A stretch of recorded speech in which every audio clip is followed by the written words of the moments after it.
Thing about being the trailblazer, you're gonna smell like smoke.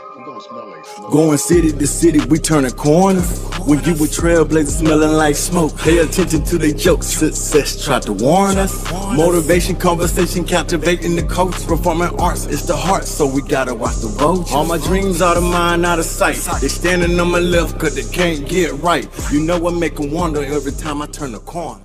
And now he's going to help me out the car. I know. She say, boy, you better quit filming and help me. Right. I'm like, he back there filming. Can't you tell I need to film? Today we have comedy legend. It's funny, some people have been doing comedy 4 years and they call themselves legends already. This person is indeed a comedy legend. Like, no doubt about it. Ain't no ifs, ands, buts about it. She should be on the biggest podcast in the world. Because she was on one of, as a matter of fact, I'm going to say the biggest radio station in the world, Tom Joyner Morning Show. Please welcome Myra J. Miss Myra, how you doing? I'm doing great. How are you? I am. So I was like, who we having on the show? Girl, listen. When I tell you, you got to understand, being from San Antonio, we didn't have a lot of stations. Even right now in San Antonio, we might have one. Big as the city is. And when we got the Tom Joyner, when I tell y'all hooked us up with music, y'all hooked us up with what was going on in the nation. Normally you have to go to Dallas, Austin, that's crazy, Houston. But listen to y'all in the morning. Even 1 year, I don't know if you came with Mr. Joyner, but San Antonio still has the biggest march. Yeah. I marched. You can okay. Yes, I was there. Okay, I remember y'all coming. I'm like, that's Tom Joyner. That's Tom Joyner.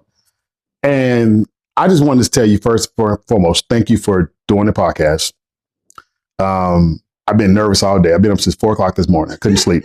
No, I'm serious. Before we get into your bio,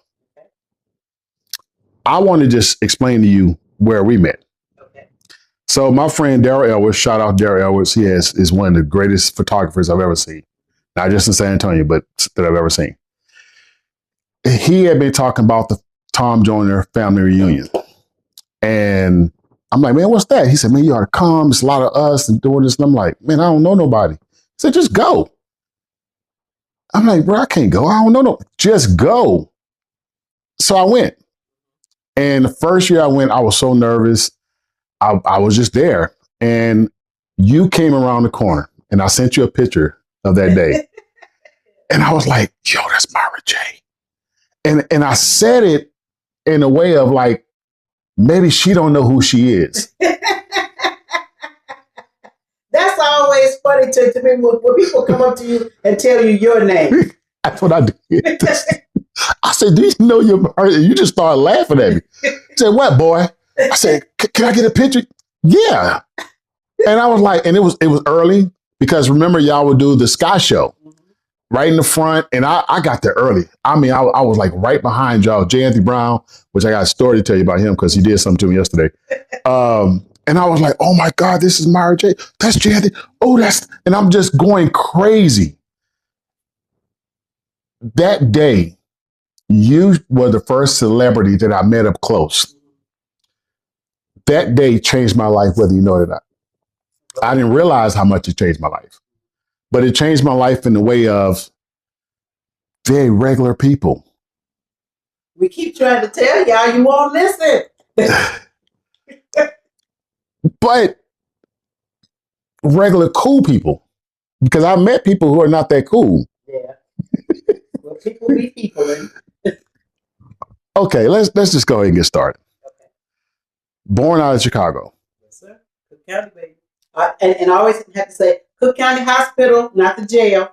Oh, wow. Oh, wow. Okay, what is it first, before we go here, what is it about Chicago? Y'all got Bernie Mac, Ronnie Perry, Deion Cole, I think Cheryl Underwood, if I'm not mistaken, or is it Adele? Sure. Is it Cheryl? Mm-hmm. Adele Gibbons, Sherry Shepherd. Oh my God, I feel. Robin Harris was actually born there.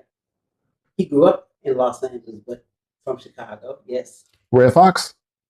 You know what? I'm not sure. Because I know there was Detroit Red. No, that's where I just got it right. Detroit Red, and then there was Malcolm X. But y'all have some comedians, from Hannibal Buress, Mojo Brooks. I mean, I can keep going on and on. What is it about Chicago? Because the thing that I can't stand is that the media puts such a bad light on. And every time I've been to Chicago, I've had fun. People have received me well. What is it about Chicago that's in the water that it seems like everybody's funny? Well, it's one of those things. To me, you do what you have to do to survive. To me, we are a wonderful city. We are a wonderful people, and it's a thing of keeping it real. If you cool and you come over to my house and I got one slice of bread, we go slice it in half. If you got a friend you real cool with, and you bring them, we're gonna take that piece of bread, we're gonna slice it in thirds. That's just Chicago folks. We just down, we keep it real, and we like a good laugh. Are your family roots from Chicago or y'all from down south? We all from down south. Okay. okay. Because I'm trying to claim you of Texas. Because when I hear that, like even Mr. Perry Rodney was saying this yesterday, and I was like, he said, Ray, you don't understand. Like people are just funny in Chicago. We're gonna roast you. We're gonna make fun of you. So have you always been? I know y'all probably get the same questions because I hate when people ask me that. Like, yeah, I've been funny. Well, kind of, sort of, yeah. When I look back, I think in high school I may have been kind of like the female Ferris Bueller. I was voted most humorous female, and I was voted most popular female of my senior class. I didn't set out to do that. I was just one of those people. I got along with everybody. I got along with the nerds. I got along with the gangbangers. Because I was just that person. And I loved a good joke. I loved a good prank. And so there were a couple of times when things were happening that shouldn't have been happening. Let's say, and the teacher, who's always cracking down. When we would meet for assembly in the morning, my last name was Hughes. We would come in and go, Hughes! And the whole school, the seniors would fall out laughing. They know it's you. Yeah, he calling in for something. Hughes, get in my office. And I was, but the thing was, I wouldn't get caught. And it wasn't bad stuff. For example, when the previous class graduates, the upcoming class would go on the roof and paint your graduation number on the chimney. Well, they made the big announcements, and that's defacing the property, and you're not supposed to do that, blah, blah, blah, blah. So, after school, what time we going to meet up at the school, to paint? Okay, fine. And I took one of my mama's old sheets or something, and, we climbed up and, of course, put it up. The very next morning, we came in and all the upcoming seniors for the next year are in the big auditorium. He didn't call nobody else. Hughes! I'm like, what? But, okay. As a woman, especially during certain times of American history, there were certain ways people depicted women how they should be. They're supposed to be Ozzie and Harriet. They're supposed to be, later on, Claire Huxtable. No offense. It don't sound like that was you. Well, no, it wasn't. And it took me a while to realize that wasn't me. Because back in that day, if you were going to be, quote unquote, an educated woman, because I went to college, Yes, ma'am. You were going to be a library, a secretary, a school teacher, a social worker, or a nurse. That was pretty much it. Really? And so I went into social services because no one was encouraging a young Black woman to be a writer, to be an actress, to be a comedian. Are you kidding me? No. Nobody. And the only thing that I remember from back then, when I was in 8th grade, because I always like to tell stories. I was always writing stuff. Mm-hmm. And I had written some short story, and they're passing it around the classroom. And my science teacher, his name was Mr. Georgopoulos. I remember him. He was like, "What is that you all are passing?" And he got it, and he said, "Oh, wow. Come to the principal's office." I'm like, "Oh, Lord. Thought you was in trouble, yeah. My mama going to kill me. I ain't going to live to see my 8th grade graduation." And he told the principal, "We need to make this a part of the ceremony." And I had written this thing about Batman and Robin came to the hood, because when Batman and Robin came on television, they had the corny words, pow and zap used to pop up on the screen. And I had written something about how the black people, joined Batman and Robin. Nobody was writing about that, but that's how my mind worked. And so I always remembered him believing in me. And it was the first time I ever felt like, wow, somebody really liked my story. Like a teacher really liked my story. But in high school, I really wasn't, encouraged. So it was just something that I did on the side. I acted a fool for free. If you don't mind, just for a second, because we try to be positive on this podcast. You said something that was interesting. You said for the first time you felt like somebody was encouraging you to do something that you really enjoyed. For people who may be watching, especially as a woman in this time, I talk a lot of trash on Facebook. That's a character. Right. But in real life, I absolutely love black women. That's all I like. I'm sorry, no offense, nobody else. Right. But how important is it to speak life into each other, especially as a woman, to speak life to your kids, your daughters, your sons? Because, like, as you said, that one person didn't, who knows if they wouldn't have did that? It's everything. It's everything. I was just sharing with someone, we recently just lost Reverend Jesse Jackson. Yes. And I said the way, I guess, the generation behind me would be the millennials. I said, the way they fell in love with hip hop, we fell in love with civil rights. Fell in love with it. When I was coming up, the day that I heard he passed, I could hear my mother's voice over and over again all that day saying, "What is Jesse Jackson saying to you that got you getting up every Saturday morning going down to Operation Breadbasket?" Before it was Operation Push, it was Operation Breadbasket. Ready, ready. Well, come on. Ready. Y'all ready? They ready. We ready. We ready. Oh, yeah. We ready. We ready. We ready. Grab phone. We ready. Grab phone. We ready. We ready. We ready.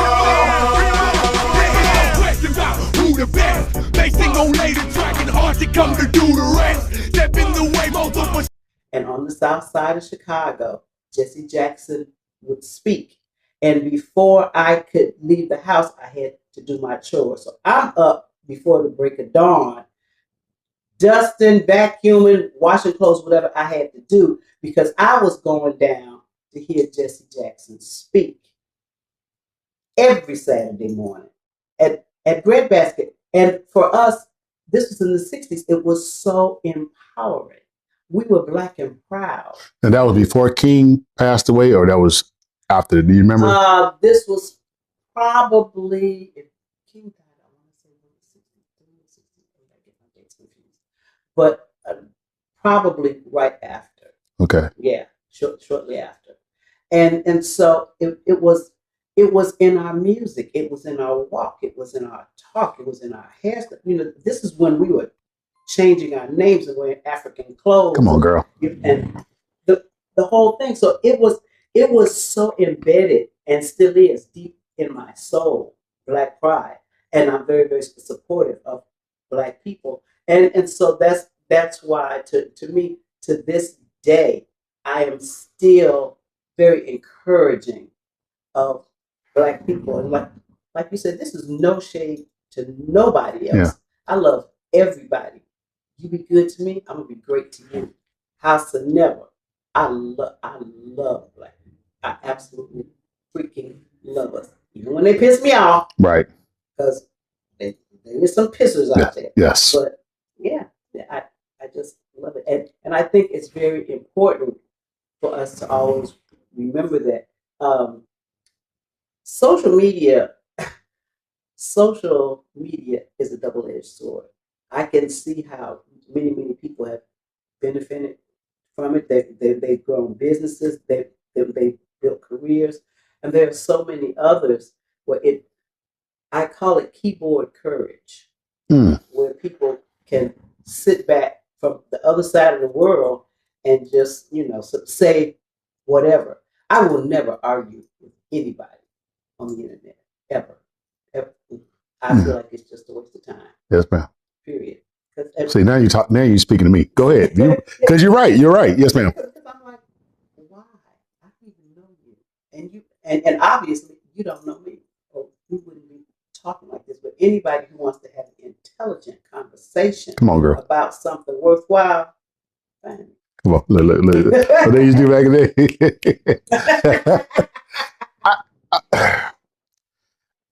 Because the fact that as I've grown a little bit, depending who you ask, and I've talked to people who have done big things, it seems like they don't focus on nothing social media. And you think they do, because you see all the numbers and then you find out they got a whole social media team that does all that. And even then they watch hey, you can't talk to them like that because those are my fans. As a person who, first of all, you got a master's degree, and I got a bachelor's in social work, which is crazy. When I read your bio, I was like, wait a minute. First of all, how did you get from Chicago to California? If you don't mind me asking. Oh, no, not a problem. Well, let's see. Went away to college, Illinois State University, and I did everything really, really fast. I graduated with my bachelor's in 3.5 years. I got my master's in a year and some change because my son was born a little early. I married early, and I told my husband at the time when I graduated, I'm not going back to Chicago. I want to go to California because I had always watched these movies and stuff. Yeah. You see the people on Pacific Coast Highway, and I just thought, plus I hate cold weather. I freaking hate it to this moment. Yes, ma'am. Yes, ma'am. I hate it. Yes, ma'am. Period. Oh, don't you miss the snow? No, I do not for 1 second. So, yeah, that was the move. I was like, okay, me and the baby, we going to California. We come, not come. And I was so serious, and this is no shade to him, but I was so serious that I was coming to California after I graduated. And so we ended up coming to LA, and it was rough. It was a struggle, and everybody thinks Los Angeles, the streets are paved with gold. No. And I didn't go out to do comedy. It took me a while to find that part of me. Okay. So I heard you on an interview one time say, and just get me right what I got wrong. Okay. You was there, you was doing your thing, and you saw some comics that wasn't funny, or you knew you was funnier, right? Or at least as funny. Or as funny, yes. Which you are. It was you are. First, okay, I'm gonna say it. I'm gonna be me. I'm all nervous, but I'm gonna be me. Do you know how brave you are? Because first of all, no, crazy I was. No. See, that's our community sometimes labeling things that's not right, and this in social work. Anyway, them take their hat off. The fact that everybody's supposed to be this, but I'm going to school for this, and everybody's supposed to do this, but I'm gonna do it this way. And everybody's supposed to. You are constantly being a trailblazer. And then to tell your husband, look, man, I love you. It's cold. I've been to Chicago. I'm ex-Navy, retired Navy. I was in Waukegan, Illinois. Great Lakes. It's too cold. I got there in November. Oh, bless you. I hadn't seen snow, baby. We ain't had no snow since '85 in San Antonio. Too cold. What is this? Do you see these ears? This ain't made for no cold. And then you went to California, and then say, man, I'm funnier than them. First of all, people don't understand when you get on that stage, ain't no protection. There's nothing. It's you, the microphone, and the audience. That's it. And I tell people it's what I find so different. We don't have dancers. We Music. We don't have music. We don't have a synthesizer. It's nothing. And I tell everybody, I said, it's like being butt naked on the mountain. Yes, ma'am. Yes, ma'am. It's your voice. It's your style. Because when you hit the stage, they're looking at you, what you have on. They're looking at your hair. They're looking at how you walk. I mean, they are instantly, all these good Christians, just judging the hell out of us as soon as we get the stage. Especially as a woman. Okay, let's talk about that for a second. A woman of color 40 years ago. And you're going to go on stage and tell some jokes. And I have told this story before, and it's gotten much better now, thank goodness, but years ago. And many times it's only one woman on the show. And wait. That's true. Back then, of course. I mean, even today. Mm-hmm. Well, okay. Yes, one woman. We need to change that. But anyway, guys can come up, two or three guys come up to tell their jokes. You know, you're backstage and you're kind of checking out the audience, blah, blah, blah. And the people are laughing and the women are laughing. And they introduce you, the only woman on the show, and you see the body language when you walk out, and the women would do this. The women too? Absolutely. And just like you said, and they checking you from head to toe. What her shoes look like, what her outfit look like, her hair, her eyes. Look at it.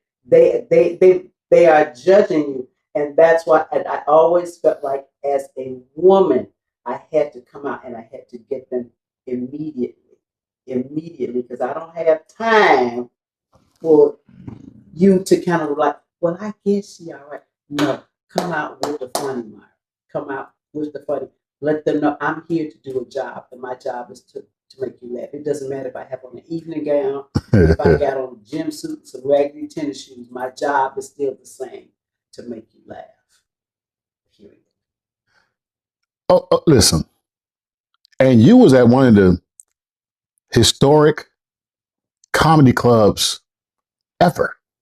Yeah. I can't ever. Yeah.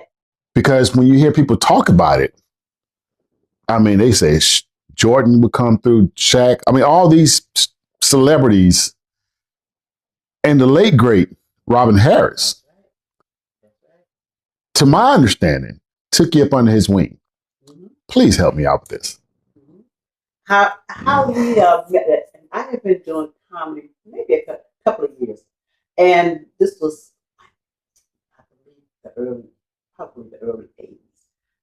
There was no black comedy club that I knew of, so you kind of knew. In the '80s? The early '80s. Well, not in Los Angeles, not to my knowledge. No. Wow. Not a black comedy club, like no. So we would with me, you go down to the Improv and the Comedy Store, and you try to get your few little minutes, blah blah blah. And so there was a place that I would go to for socializing. This was my bar, and I happened to go there on an off night, checking out a blues band. The place isn't crowded, but the band took a break, and I asked the guy, the band leader, hey, can I tell some jokes while you all on break? You know how it is when you first starting out, you hustling, you'll tell jokes anyway. And he was like, yeah, sure. So I go up there, I do my little stick, and this guy comes up to me and he goes, you are really funny. I'm a comedian too. My name is Robin Harris. And I'm like, okay. I never heard of Robin Harris. I didn't know what he was. But I've been down at the Improv and the Comedy Store with primarily white audiences. And he literally did, get in your car, follow me. Okay. You just follow Robin. I just followed this guy. That's why I said I was so young and crazy. Okay, I just met this man, but he said he's a comedian. Follow him. Okay, so we go, and I want to say it was in L.A. somewhere near the Fox Hills Mall. But you know how the hotels give the black people one night, like all night to come down and party, and we go in, and sure enough, we go in this room, and the dance floor is packed. And we walk in, and the DJ cut the music. I'll never forget this. I said, Robin Harris is in the house. And I was like, they about to whoop out. I know he didn't cut the music off. Like, oh, Lord. This is just a little club setup. There's no stage. Robin goes into the DJ booth with a fixed microphone and starts firing off joke after joke after joke, and the people are hollering. Nobody is pissed about it. Everybody is standing there just sucking it all in like a sponge, and it blew my I had never seen anything like it, and I was like, who is this man? It blew me away, and we were tight to the day he left this earth. Oh, girl, that's some history. That was freaking amazing. That was just amazing to me. How he could just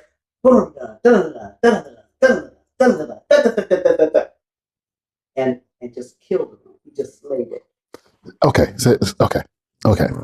First of all, because I hear comedians all the time, they're complaining, oh, there's not enough open mics and there's not this. And I always tell people, hey man, make your own open mic. Find a spot, host something, because when you host, you can fire off some jokes. You need a real audience. I've seen things Robin Harris have done. Robin Harris, Guy Torrey, which makes sense now when Guy Torrey was on Def Comedy Jam. I'm sorry, Joe Torrey, his big brother. Why he was roasting people. Because he came up under... But there's something I saw of you, because I did my little research. And you had a cute little afro, girl. You were so cute. And y'all was roasting each other back and forth. Wait a minute, hold on. First of all, you don't really hear about people roasting Robin Harris.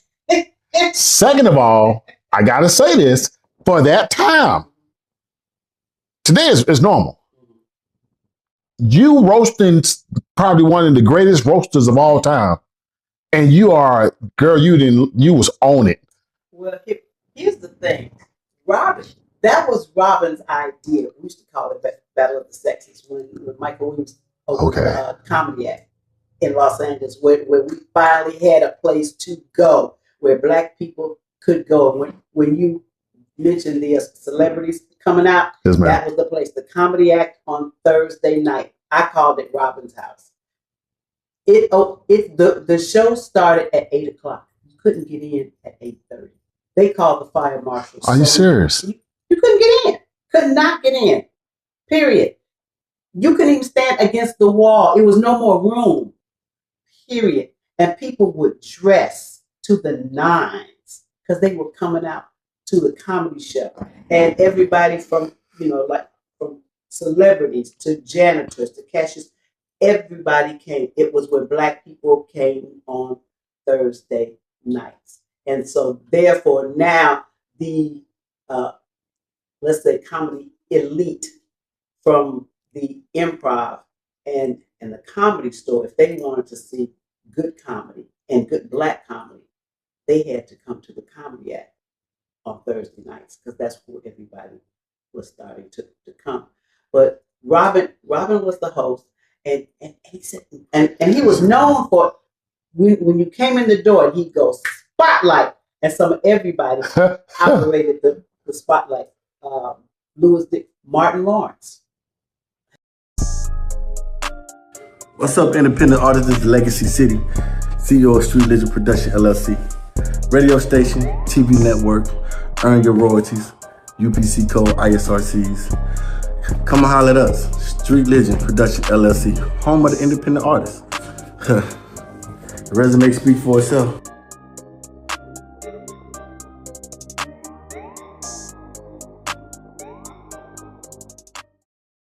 Had operated the spotlight just to get some stage time. Which means he was like, Yeah. The spotlight there. Yeah, yeah. I mean, he was doing jokes, but that was also to get stage time. So Robin would say spotlight, and they would put the spotlight on the door, and the whole club would turn around because we know Robin was getting ready to fire you up. It didn't matter if you were a celebrity, and that's why he used to always say, "Officers up the goddamn law," because the police would come. The police would come in. The fire department would come in because the fire marshals knew there was too many people in there. wow. The funniest part was the police, they would find a new officer and bring him in and like, They set him up. yeah, and straight set him up. The cops knew it, Robin knew, the audience knew it, and Robin would tear the police up and everybody would fall out laughing. So he says, Myra, when I say something, you ought to come on stage. I'm like, I'm not coming on stage with you, Robin. Like, nope.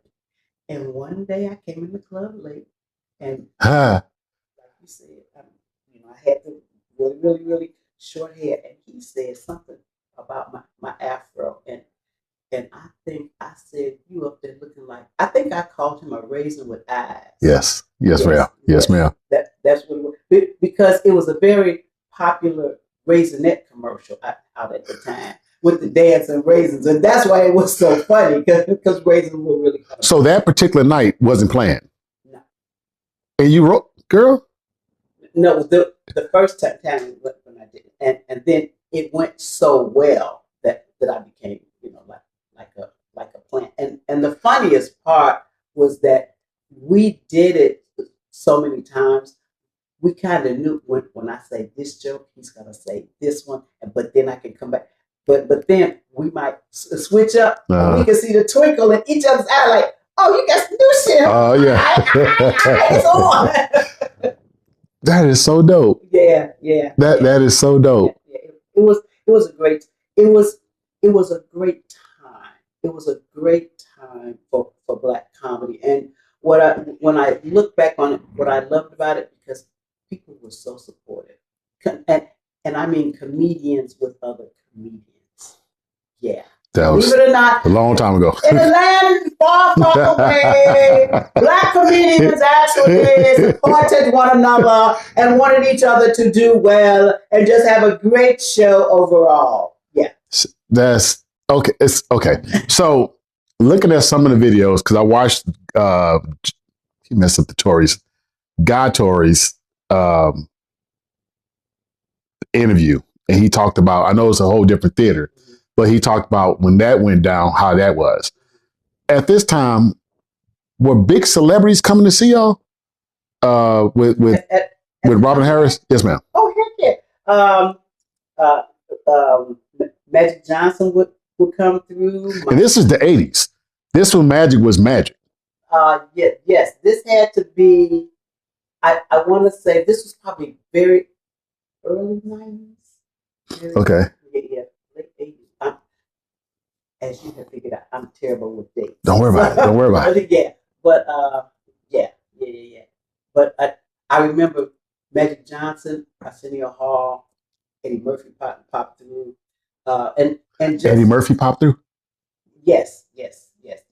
Eddie came down, and I'm trying to think, did Eddie get on stage? It seemed like I remember Arsenio going up, but I don't remember if Eddie came up. But I mean, anybody, Shirley Ralph, just because it was the place to be on Thursday nights. Period. No questions. And it was just so much fun. And people would, because of how the place was set up, you had to walk past the stage and go up the stairs to use the bathroom. And nobody wanted to get up when Robin was on stage because they know he was going to get him. So at one point, you could look up the stairs and see it was a group of women who wanted to come back down to their seats. But they could hear Robin was on stage. So now the audience is doing this, like, and Robert he didn't care. He would come down off the stage and go up the stairs. So y'all asking think I ain't gonna talk about you because you're up the stairs, huh? And just started talking about you on the stairs. It didn't matter. Okay. And I gotta ask, because we live in this sensitive world. Yeah. Everybody's so sensitive. I even saw something, I didn't even see what joke she said.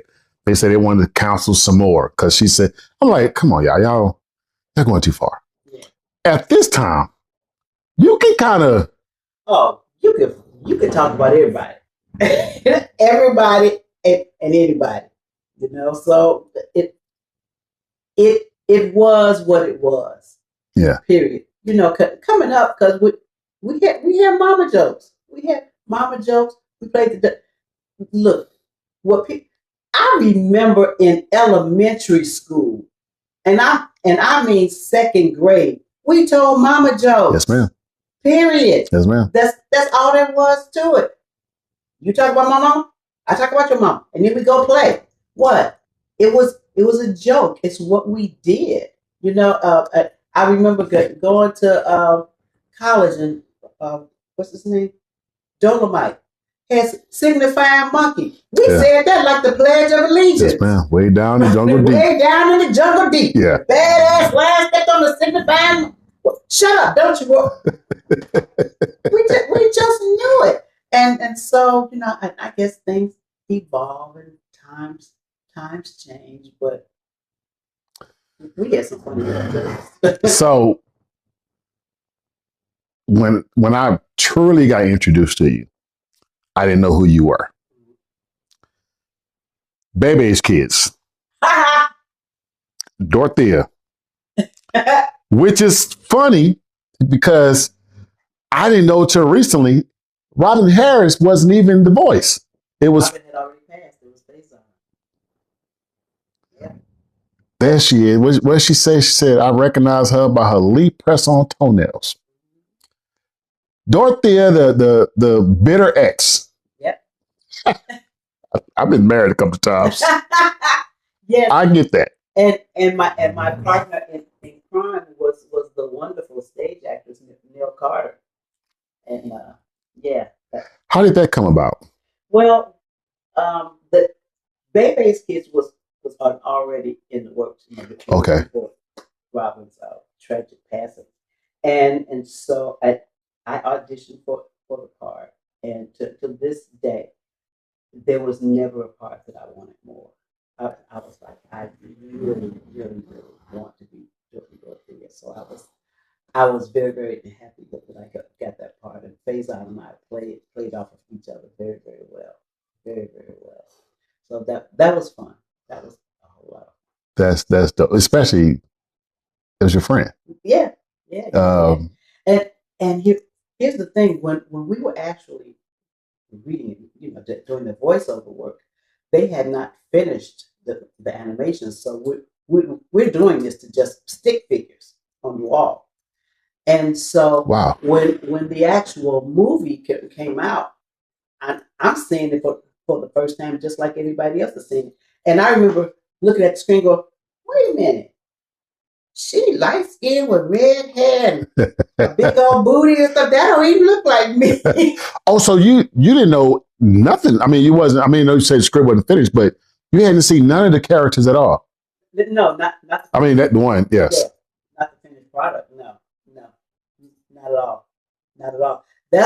But it was a group of children behind me, and they were hissing and booing at the Dorothea character, so that by the time the movie was over, I had slumped down in my seat. I was like, I don't want these kids to know it was me. They might jump me and beat me in the back of the head. They were like, get him, Robin, get him, Yeah. Robin. I was like, oh, okay, they're taking this serious. And that's when he said, I wear my ring on the wrong thing, because I married the wrong woman. God, that's such. See, one thing about comedy that I don't like. Somebody could do a remix. Beyonce has a great one of Frankie Beverly and Maze. You can't remix a joke because people gonna tell you, man, you stealing.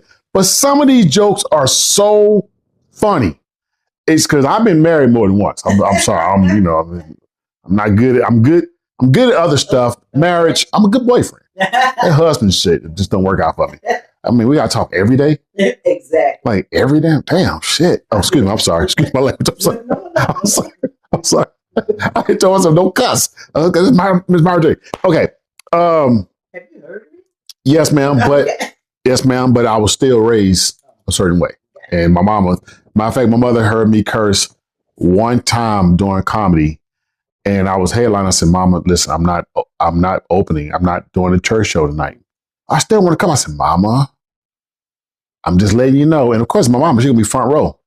She was cracking up laughing. I was so scared because we was raised Jehovah's Witnesses. I was strict. Man, she said, "Baby, you did good." I said, "Mama, heard the words from you. We were Jehovah's Witnesses." But anyway, that's a whole nother thing. So you kept doing comedy, kept doing your thing. And I'm curious as to how you met Mr. Tom Joyner. Oh, okay.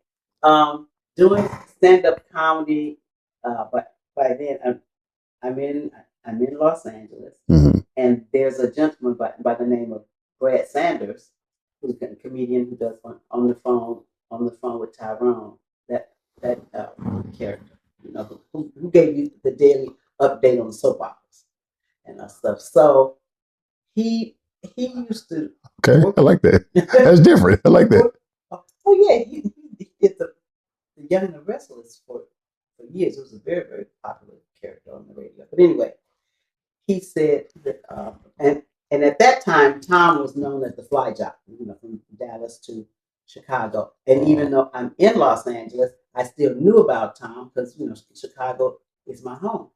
So he said, yeah, he has a countdown show on the weekends, and on his countdown show, he likes to inject comedy between songs. He really doesn't have any women, so we record some bits. Okay, fine. So I do some comedy, blah, blah, blah. And a couple of my friends from Chicago said, yeah, Tom Joyner is playing you on the radio. And I said, yeah, part of the countdown show on the weekend. And they said, no, he played it during the week and said, you all have to hear this lady, Myra J. And I'm like, are you serious? And they said, yeah.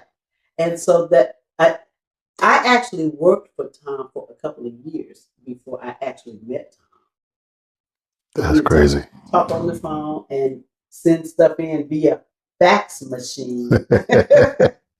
Yeah. And so I want to say, I think one of the jokes that they said he was playing was, I said, every woman loves a man who knows how to do that 4-letter word that begins with a K. Work. Come on. My mind just went somewhere. Of course it did. That's the beauty of comedy. Of course it did. So yeah. And so I ended up doing more bits. I ended up writing the weekend show. And then when he decided to take the show national, and he got a group of people, and he said, I want to bring you on air. I knew nothing about being on the radio. So you hadn't done radio yet? No. And then the first time you're doing radio, you're on a national. Look, this is how naive I was when he had the meeting and he said, it's going to be a national show. I was like, well, how you going to tell the time? It's time different. This is where my mind was. He said, you want to do the minutes. The people use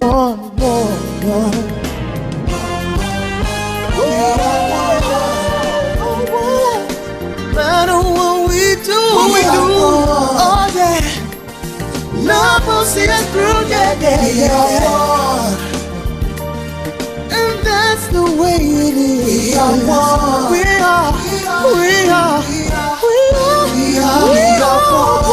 yeah. No matter what we do, love will see us through. We are one, yeah. That's the way it is, yeah. We are one, yeah. We are.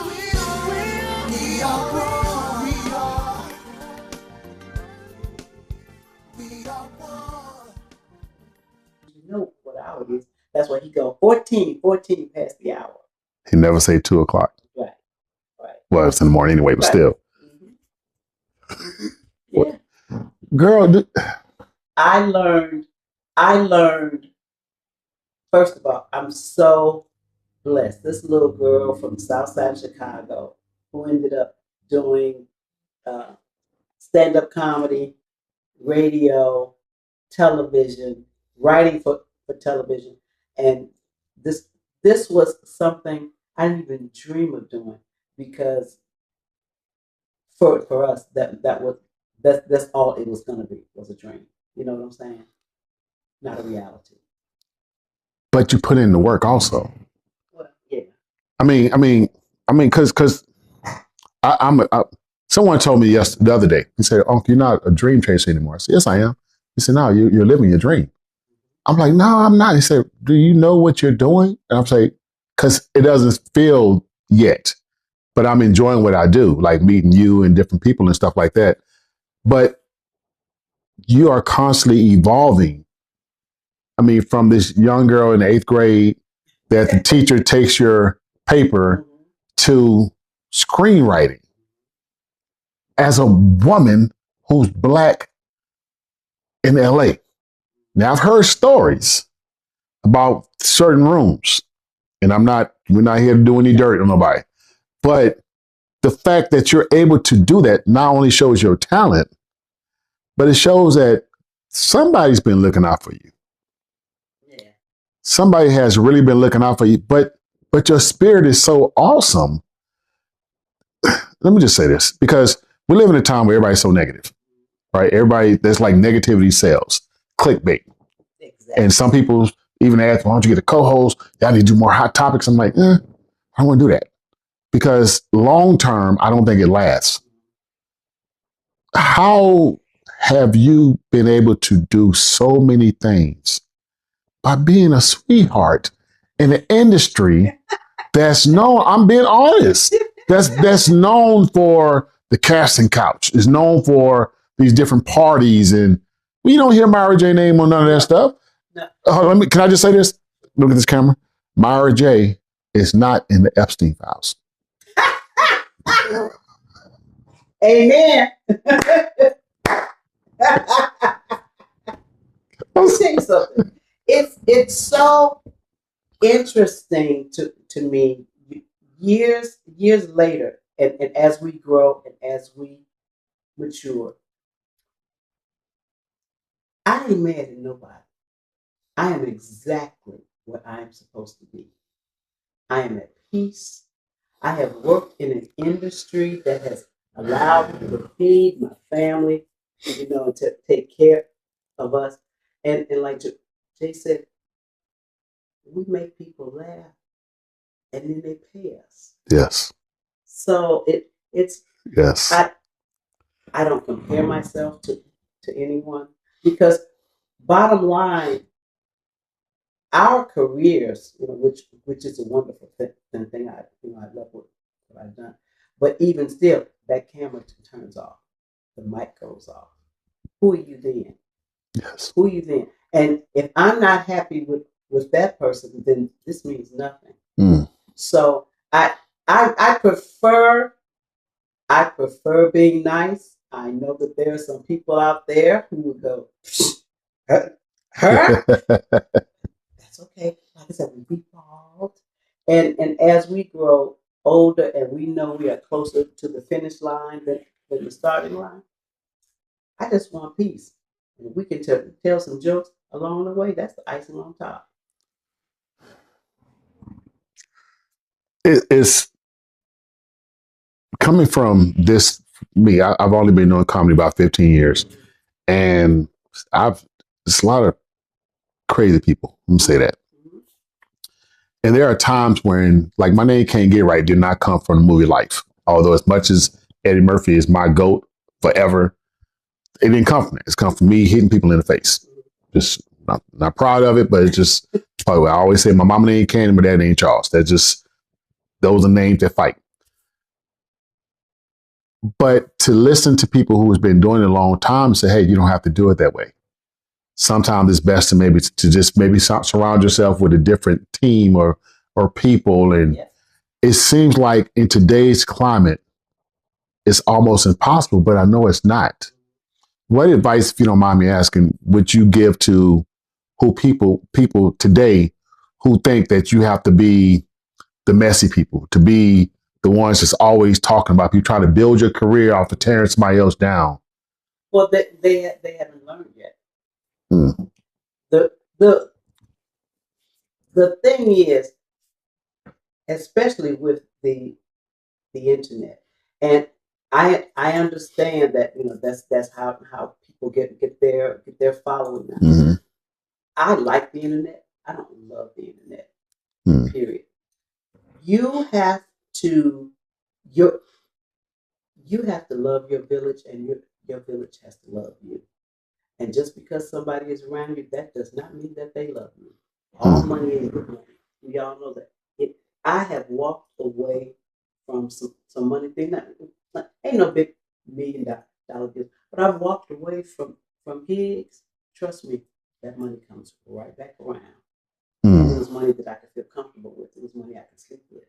Yeah. So it's a core thing. Yeah. You have to make a decision that you can still feel good about yourself in the morning. And so sometimes we have to learn that, because I don't get into the mess, you know. Yes, ma'am. Being on the thing and talking. This one said this about this one, and this one said that. How old I am? Why would I give 2 dead flies smashed up against a nasty wall with somebody at this point? I mean, really. Bernie, you ain't worth 2 dead flies smashed. Like, dang, Bernie. Dang, you ain't worth nothing. I don't know if that's a Chicago saying, but we say that it's smashed up. You ain't worth 2 dead flies smashed up against a nasty wall. God dang it. Yeah. That's low. Okay, because I want to get you out of here. I got to ask, because after I saw you at the Tom Joyner family reunion, then the next year I came on in 2015. I actually broke my leg that year. That's why I wasn't back in 2016. In 2015, I was there as staff. I was helping out. So now I'm backstage. I'm seeing things I had never seen before. Y'all have fun. No, because you don't, again, behind the scenes, people don't see. Right. They don't see what you're doing or whatever. Are there any moments over the years that you could talk about without naming names, or if it's some names that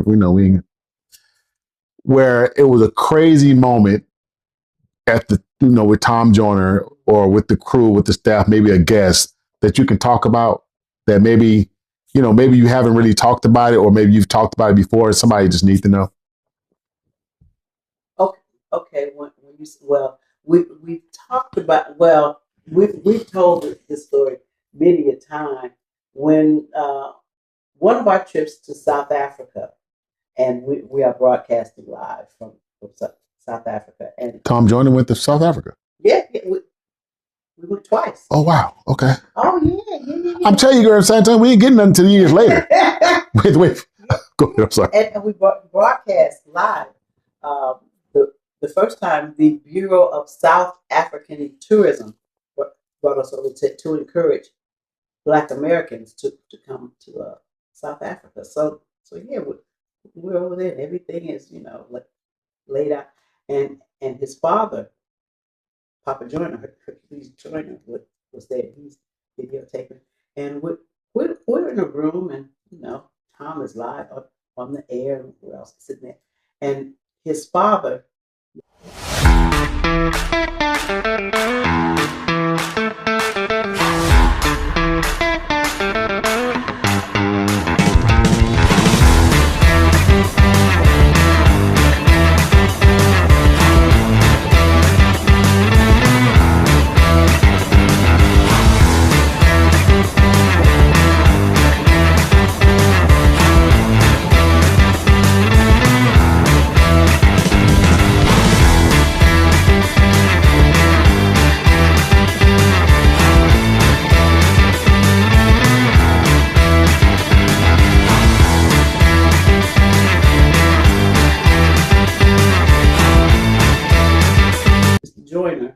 was sitting on the back of a couch. He's videotaping us during the show. And while Tom is speaking live on the air, we hear thump, and we look over, and all you see are 2 shoes sticking up on the back of this couch.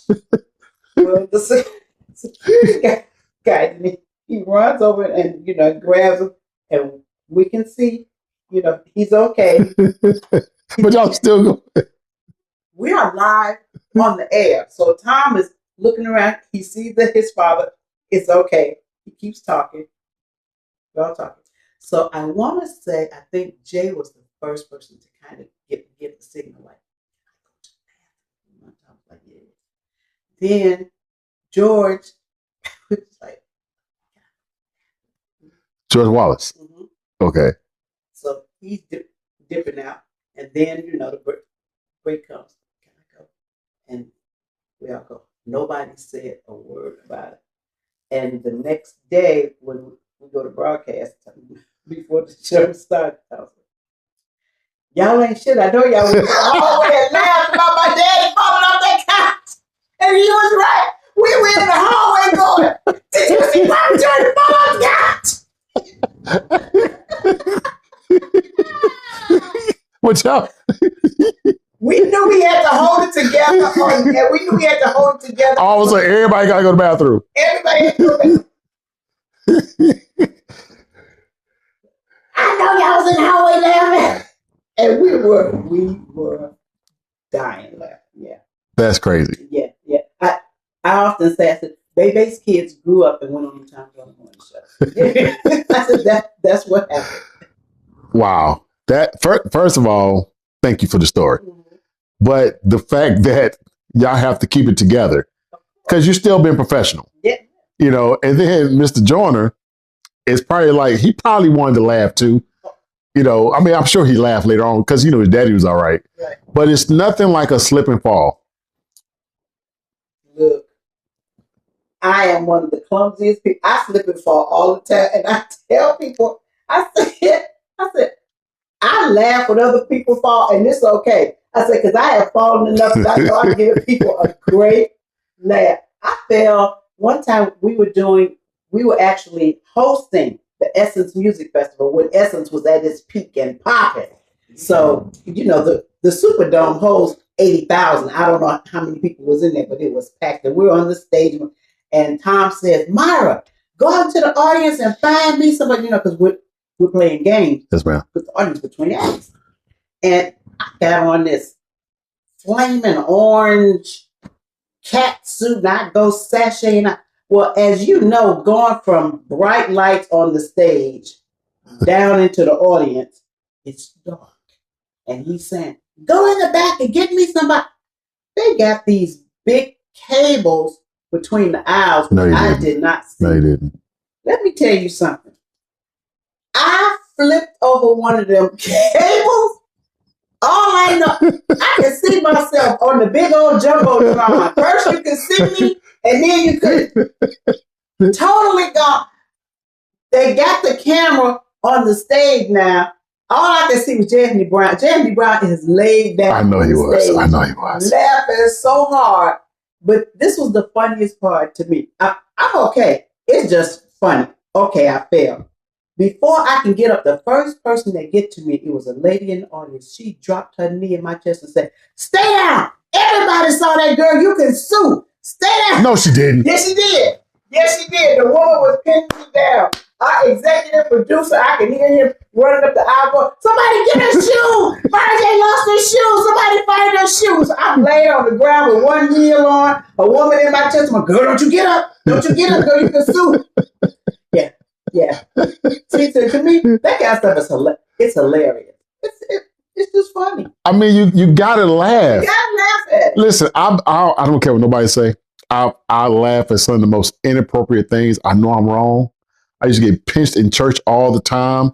I remember my grandma, the first time she caught the Holy Ghost, and the preacher was going up and the Lord said, and she's doing all this stuff, and amen. And then he said, y'all need to pay your tithes.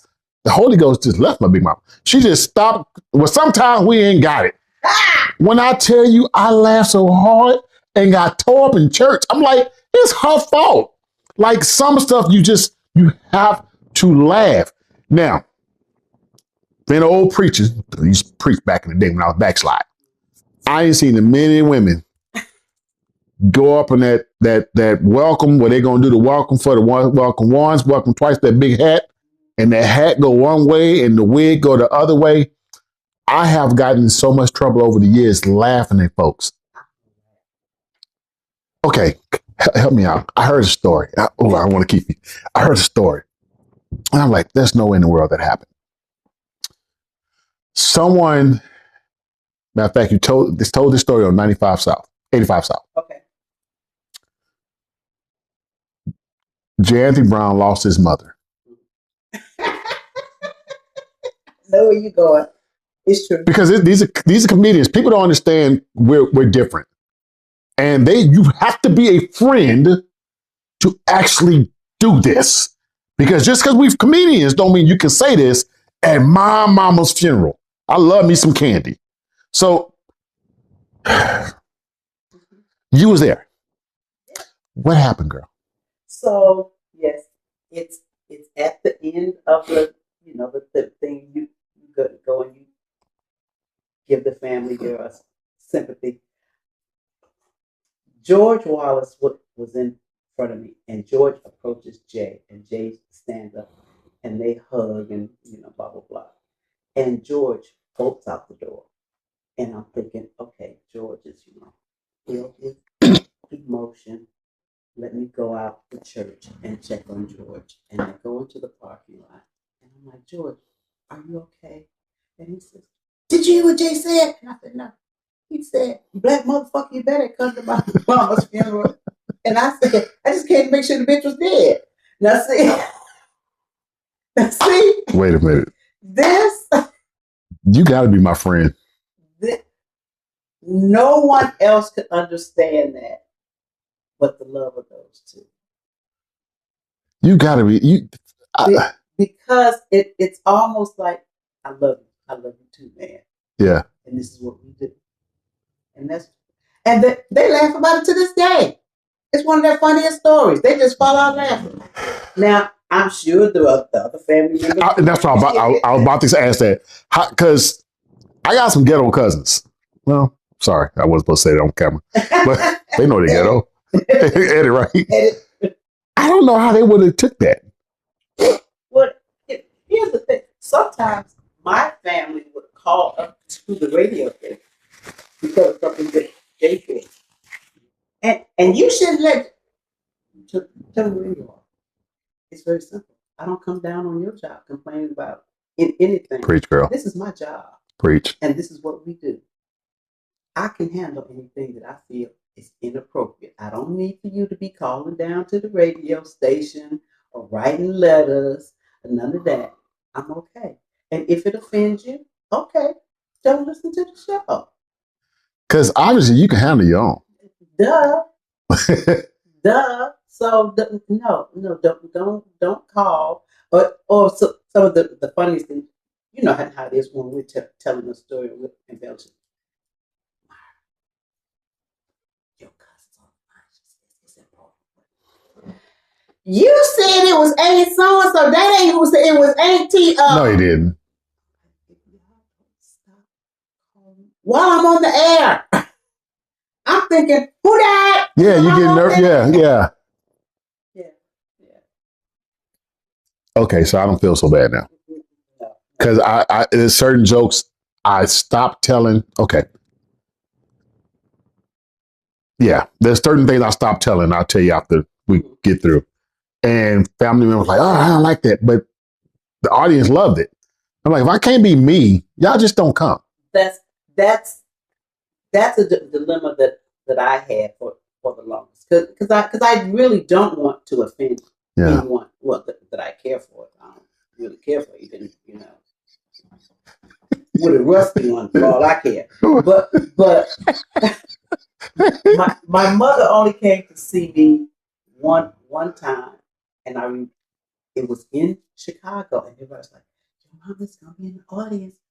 What you gonna do? And I said, my mama's coming to see my show, and I'm not gonna change it for my mother. Because when I thought about it, hell, I've been doing comedy all these years. She wouldn't even come. Now I got to change everything because she's coming. Yeah. I love you, Mama, but this is my show. And this is my career. And these people paid money to come and see my show. Yeah. And she came, and I didn't change it. And I love it. My aunt was with her. She said, your mama was hollering. I love it. Laughing. I love it. Hollering. Laughing. Yeah. You know, when I did Def Jam, I didn't, well, back then, I didn't curse. And I didn't curse on Def Jam. Die Master. I did not curse. And now, did you do that on purpose? Yes, I did. Okay. Because I wanted to be different. Because when Def Jam came out, and trust me, I don't not curse if it has a purpose. But everybody was cursing, and I was like, well, I don't know. I'm not going to curse. And I talk about sex and everything. One of the jokes that I did because I was talking about all the feminine douche products. I said, you know, back in the day it was just vinegar and water. I said now it's vinegar and water, it's strawberry, it's collard green, and so on. I said, baby, what you want to eat? That's the joke. Damn.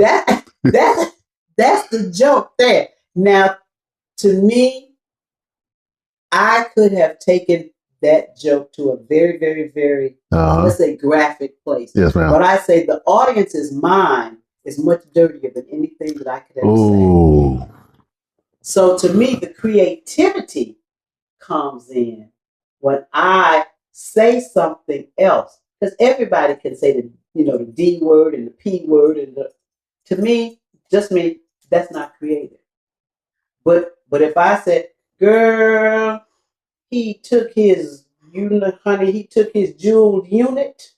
Well, now everybody's like, oh, shoot, he had a jeweled unit, but what did he have on it? See what I'm saying? The audience mind is dirtier than we think. The audience's mind is much dirtier than anything I could ever say. So all I do is paint a picture. You take it wherever you want to go. I like that. I like that. Mm-hmm. When you finally, first I'm going to ask this right here, because I have a habit of forgetting that this is turning corners, right? Because I get so caught up in the conversation.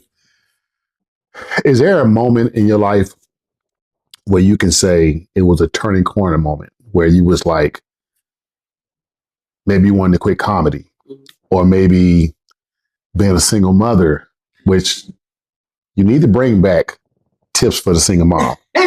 When I tell you that is needed today, you say take it to a restaurant where there's a two tooth minimum. I'm like, girl, that is needed today. I'm serious, because I don't understand this society. Look, I'm gonna die a lonely person. I get it. But was that a turning corner moment in your life where you said, okay, I can either go left or right, but I'm gonna keep going? And you know that if you wouldn't have chose that, possibly your life would be in a different space. Yes. Well, look, let me put it this way. I quit a television job, television writing, which paid good money, benefits, and everything. Now, I will say, I was working on the Tom Joyner Morning Show. Okay. But what happened was the show that I was working on, the executive producer was a white guy. Really kind of what can I say? Very emotional. Gotcha. Type guy. He didn't hire me. The person who hired me was black. This particular executive producer, had a reputation for being, just kind of wild and blah, blah, blah. So as a writer, you can work very, very, very long hours. I don't have a problem with that because the script has to be done. You ain't gonna turn the TV on and they just say, "Well, we didn't finish the script, so ain't no show this week." So you're writing with other people, I'm assuming. Okay, yes, ma'am. Yes. So I'm still a fairly new writer. This was only my third year, I think, writing. So very long story short, he had asked us to make these changes. Okay, fine. We stayed there very, very late till 2 o'clock in the morning. It's called a page one rewrite. Basically, you have approximately a 40-page script, and they go, "This ain't working. Start all over again from page one." You're gonna order pizza. You're gonna be there Wow. midnight, and everybody, you take the first scene, you two take the second scene, but we gotta put this together because it has to be put together and delivered tonight. Okay, fine. So we did it. We're back there the next morning to read it, and he came in and literally he took the script, and I can still see it, and he threw it in our faces and said, "Who wrote that? Why did you all change this?" Almost like he didn't remember telling us. Wait a minute, hold on. He's the one that told y'all to change it. Yes.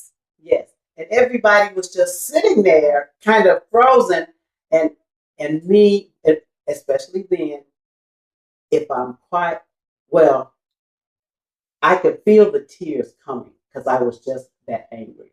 And I just started screaming at the top of my lungs, like, "We changed it because you told us to change it, blah, blah, blah."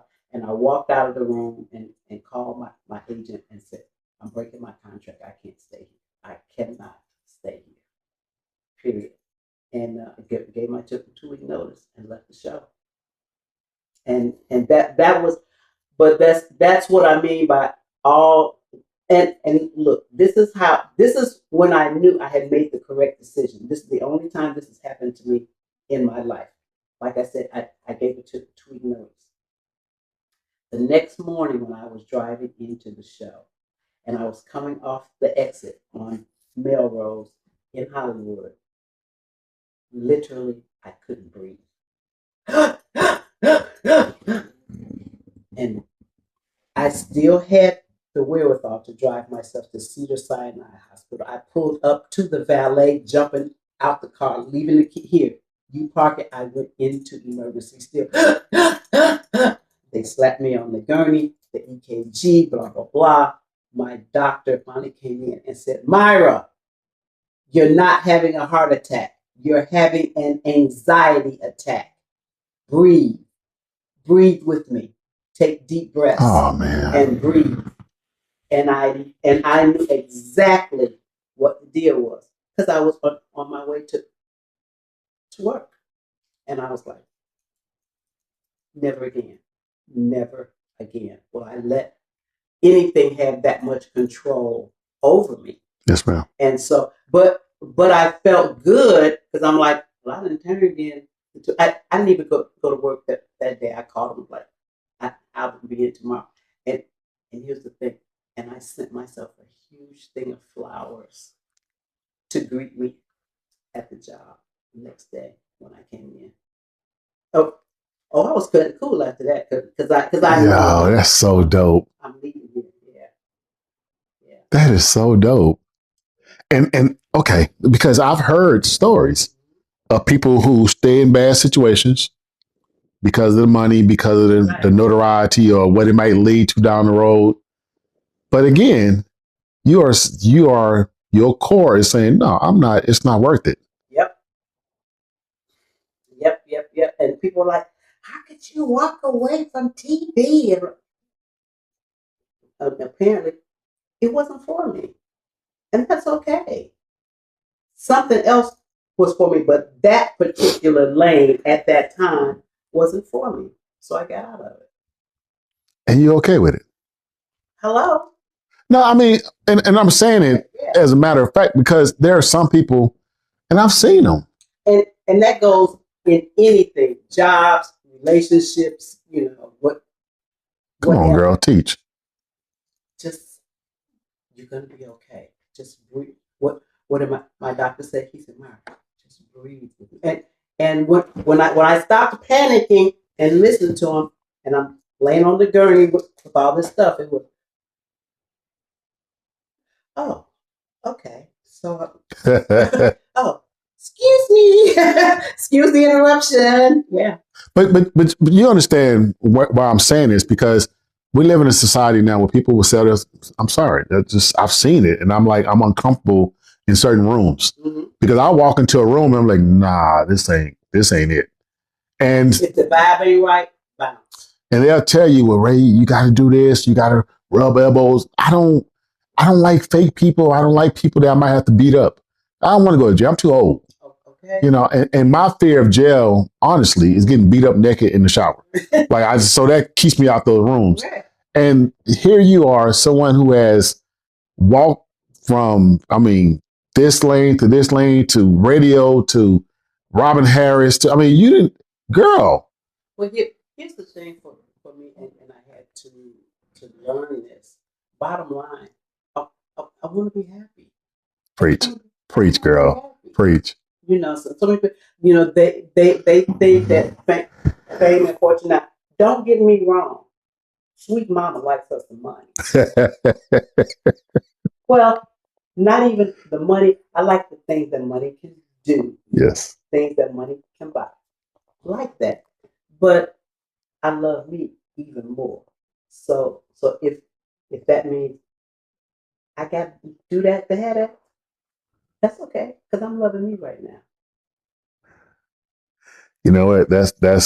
I had others, but you know what? That's it. Because I think people need to hear that. I think we live in a time where people need to hear someone who has walked the walk, talked the talk, and said, you know what? I don't have to do what everyone else does. I'm going to take my own lane. I'm going to do what God has called me to do. And I think that's a perfect way to end the show. I want to tell you, thank you so much for your time. Thank you for being so patient with me. I know I got on your nerves. No, never. Listen, no, not at all. You got to understand, now I'm the booker. As you can see, and sometimes I'm like, I don't know what to say. There's certain people I talk to, ain't no big deal. But people that I admire, that I've been watching from afar, been watching what you do, I got a gift for you that you're gonna like. Yes. That's for me? Yes, ma'am. Can I look at it now? Yes, ma'am. Especially the white one. I want you to see the white one. Okay. And when I. Oh my God! Oh my God! Thank you. Yes. I love it. Thank you. My birthday is in 2 weeks. This is a perfect birthday present. Yes. Thank you so much. Okay, you just made my day. You just made my day. Because listen, you don't understand. I was like, I gotta do something for her. And yes. Okay. Okay, you just made my day. Hey, thank y'all for tuning in. My name is Ray Can't Get Right. I appreciate y'all. I holla.